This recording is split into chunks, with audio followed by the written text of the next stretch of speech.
All right, Christopher Columbus, because Monday was Columbus Day, and so this week we're going to talk about Columbus a little bit.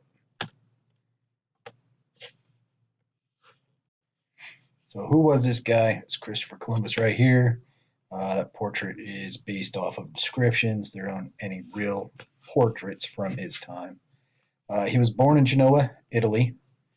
Uh, at the time, Italy wasn't its own country. It was kind of a bunch of city states, and Genoa was the region he was born in.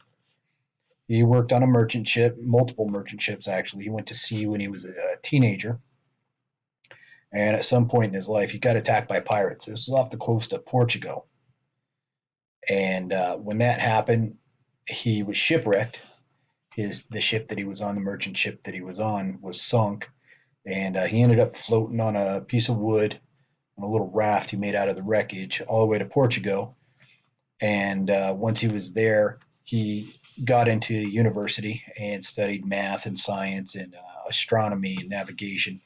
At the time, Portugal was the world leader in shipping, in the navy and merchant marines, where they went around the world. They sailed all up and down the coast of Africa and traded all over the Mediterranean as well, up until Britain and Scandinavia, with Norway and Iceland and such.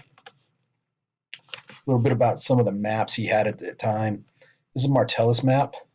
That's this map right here. As you can see, it's completely distorted. This map was made based on traveler accounts.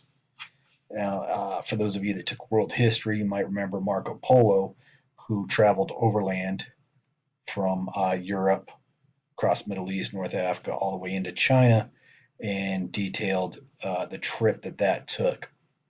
There's also Muslim explorers who gave accounts. They're called travelogues, as well as Russian as well. And so this guy Martellus, he made this map. You can see there's no New World, there's no North America or South America because they didn't know about it. At the time, they generally knew about the size of the Earth. They knew it was a globe. This is a globe, the Erdapfel. I don't speak German, so that's probably a bad pronunciation, meaning world apple. It was completed in 1492. It took a few years to complete. As you can see here, you got Asia, you got Asia here, Europe over here. There's no North or South America. What they thought was that they knew about Japan. They thought Japan was farther south than what it was. They thought it was farther off the coast of Asia than what it is. And they believed there was another large continent to the south, more or less where Australia sits. But they thought at the time that the ocean was smaller than it is and that Asia was larger than it is. And so that was some of the confusion. Um, so Columbus, when he set sail, he traveled about what he had calculated to reach Asia when he ended up landing in the Caribbean. So his first voyage, this is a little poem that we learned. All us adults learned when we were little kids. 1492, Columbus sailed the ocean blue. That's the opening line to it. The rest of the poem was kind of nobody really remembers any of it. Uh, there were three ships that made the voyage all the way across the ocean: the Nina, the Pinta, the Santa Maria. This is a replica of the Santa Maria. There were a couple other ships, but they got shipwrecked, or they got scuttled in a storm. They got damaged and sunk. So the first voyage, it was all about trade. Columbus took four voyages. His first one was about trade. He was attempting to go across the ocean and hit the Indies, the West Indies, or the East Indies, and trade with the Indians or the Chinese or whoever he could find over there, maybe even the Japanese. Sailed down to Canary Islands from Spain into the Canary Islands and then sailed over. Uh, like I said, it took him about 5 weeks to get there, maybe a little longer. and he hit the Bahamas.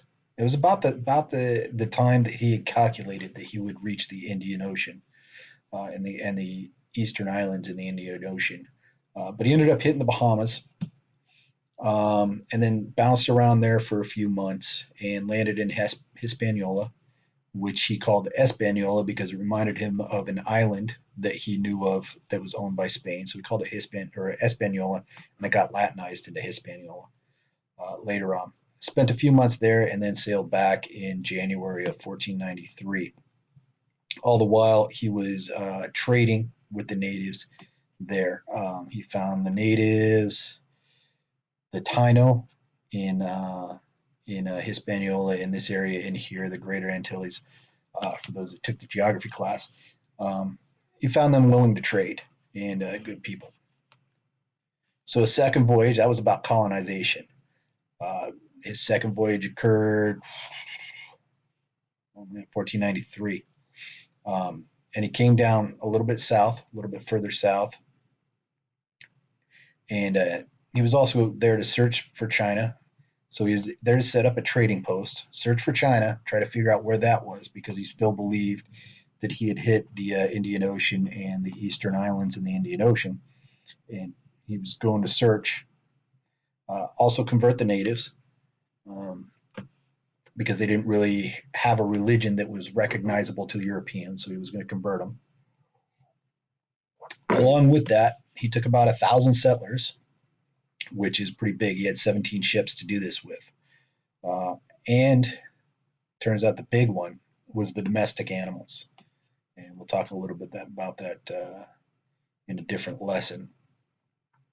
So that was his big second voyage commission. Down in the Bahamas, you can still find these pigs. These pigs are called the swimming pigs down in Bahamas. You can take a boat out to this island. This island's not inhabited. It's kind of a tourist destination. You go swimming with these pigs. I think they're descendants of the Spanish pigs. Whenever the Spanish would go anywhere, and they'd find an island, they just drop off pigs. They took pigs with them everywhere, all the way through the Pacific as well. And they did that so that if they ever had to go back to the island, they'd be sure to have food already there on the island. They wouldn't have to take as much with them. All right, so his third voyage, this happened in 1498. The purpose of that was discovery. He was going to look for the southern continent. The King of Portugal had made a claim that there was a southern continent out there, and he was going to go look for it and confirm that claim. And he actually did. He landed in Venezuela. He explored up the Orinoco River a little bit, went back up Hispaniola, and then back over to Spain. His skill as a navigator pretty much mapped out what we know as the trade winds and the trade currents. These were unknown before him. And by going south, he hooked onto these trade winds and these trade currents in the latter part of the year that were pushing across. Remember, his first trip came in August.